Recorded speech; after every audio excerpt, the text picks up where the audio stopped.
Hi, I'm Penelope Bartner, the Artistic Director of Barking Spider Visual Theatre, and I am sitting in one of the rooms from the House of Dreams. The inspiration for the House of Dreams really came from the house itself. I was looking at Jung and Jung's theories about dreams and how houses manifest within our dreams. When you enter the house, it's this red hallway, and we've installed hanging men in the form of suits and hats to give a feeling of a house that was once inhabited by men. The green room we've called the camera obscura. It's quite dark, but everything's glittering and beautiful on the table. And also the sound of people eating dinner, and then the people burst out laughing. And it is the nightmare of humiliation.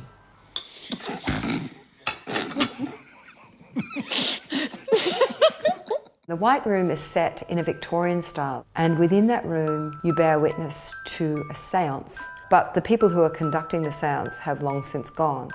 The blue room is filled with glowing rabbits, and they're all hovering over this child's bed, and it's a very dark room. And there's the sound of a forest and of time going slightly wrong. So it is the child's experience of nighttime.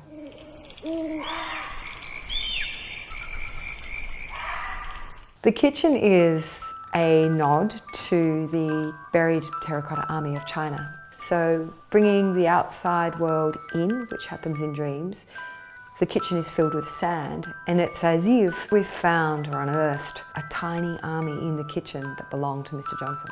When you walk up the stairs, you're once again surrounded by men's suits, and it's got this real feeling of masculinity about it. Then if you go into the dressing room, the floor is covered in a big circle of grass and lots of anthuriums, which are those red flowers that are colloquially called naughty boys. And Mr. Johnston, when he was a little boy, kicked a football through a window and smashed the glass. So we've used broken china from the actual collection as part of the installation. And the room is the nightmare of the father, in a way. The upstairs bedroom, which is the room I'm sitting in, is very spare, and around it you'll see these images of people all facing sideways, so no one's actually looking at you. But if you look at the window, there's this giant rabbit. But if you go into the detailing of the rabbit, it's filled with monsters. So it is the room, again, of a child's nightmare.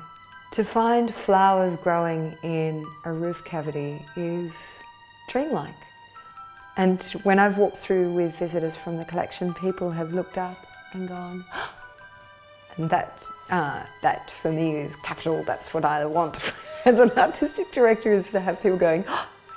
Probably the most foreboding dream experience in the house is the room at the back of the house upstairs. When you walk in, there are piles and piles of these magazines that belong to Mr. Johnston, and within them are old shoe boxes all tied up tightly with rope, with dolls trying to escape. And this room in the centre of it is a doll's house, so it's playing with scale. When we fly in our dreams, if you're flying around, often things are much smaller or sometimes much larger, depending on what happens in the dream. So if I had a favourite room, it would probably be the upstairs yellow room, because it is the most berserk. It's a black and white checked floor, and I looked at the floor and thought of a chessboard. And the room title is From Dirt to Gold, and it is the dream of coming from poverty and making it rich, which was something that Mr. Johnston experienced.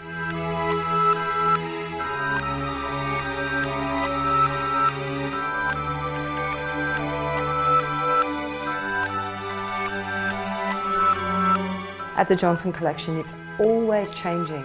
There's always new ideas and new artists and new installations. It's a great museum to visit.